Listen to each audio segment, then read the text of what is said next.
ADCC East Coast Trials is coming up November 15th and 16th in Orlando, Florida. And one of the guys that I am most excited to watch is going to be Achilles Rocha. Achilles is one of the most exciting guys to watch in any match that he's ever in. And watching him have to go through a bracket of this caliber up at 99 is going to be really exciting. He's an ADCC World Championship veteran down at 88, made his debut in 2024. Now he's bumping up to 99. He's matured a lot physically. He's one of the most dangerous guys out there. And that was never really on better display than at WNO 23 when he set the record for fastest submission in WNO history. We're going to take a look at it today, break down some of that match footage, give you guys an idea of technically how he was able to get that done. Let's get into this sequence. Handshake at the center.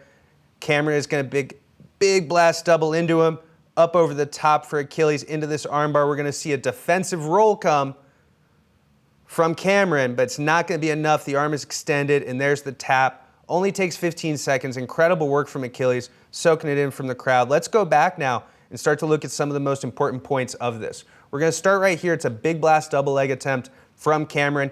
You're not going to see a sprawl from Achilles. The sprawl is exactly what you would do in a wrestling context or in an MMA context or anything like this where you didn't want to be taken down. Instead, Achilles is going to decide to go under and do much more of a judo-style sacrifice throw. Sutemiwaza, they would call it. This is going to be a sumigeeshi, where he puts his foot in the middle like a hook and starts to kick him up and over. Let's take a look.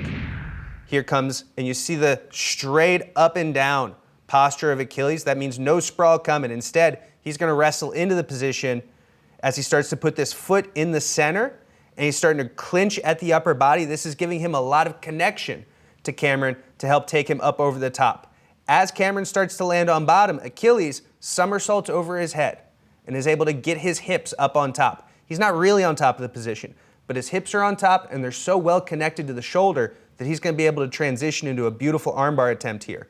Now you're going to see that Cameron made a little bit of a mistake here, if I'm being perfectly honest, if I can say that. I think there's a critical mistake. We're going to go back a little bit and see that he unlocks his hands. He has hands locked here for a second, but he starts to put his hand on the mat to try to wrestle into the position, and the other arm is off to the side, leaving itself extended, isolated away from the position, and that's when Achilles is going to hip into this.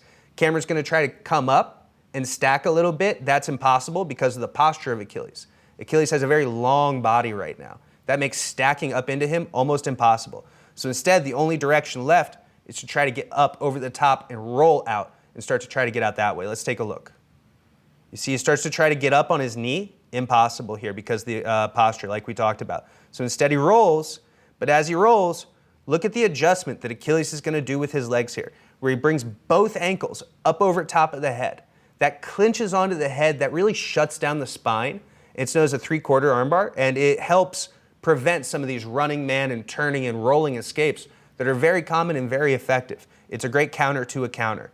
You see the tap, beautiful, beautiful work from Achilles Rocha there. Cameron's a great sport about it. Cameron's a great grappler. That's part of what makes this armbar so impressive. He is facing a very talented guy. Let's take one more look all the way through this. Blast double, rolls up through the position. Notice here, very important to the throw, by the way, that Achilles is not flat on his back. He has a very rounded shape, like a banana or like a ball. If his back were flat and his spine were very straight, like a book will lay flat, right? Not ideal when you're looking to use somebody's momentum against them.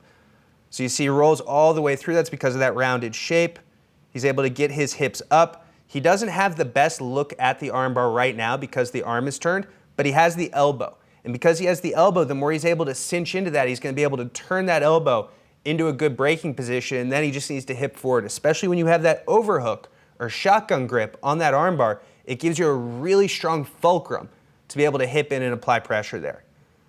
Cameron realizes this. He starts to try to take some of these defensive motions, good defensive motions, but Achilles is a step ahead with that 3/4 finish, and there's the tap. That's part of what makes Achilles so fun, is that he's always so dangerous. Any moment of the fight could be the last, because he can lock onto submissions genuinely from any position, any scramble, and he's a really aggressive, really wild fighter. So the next time you're gonna be able to see Achilles Rocha is gonna be at ADCC East Coast Trials. You have to subscribe to FloGrappling to watch that. It's gonna be exclusive on the site. But on the site, we have tens of thousands of matches, tournaments, everything from over 10 years. Make sure that you're subscribed and getting into some of that, especially if you're a guy who's really into technique.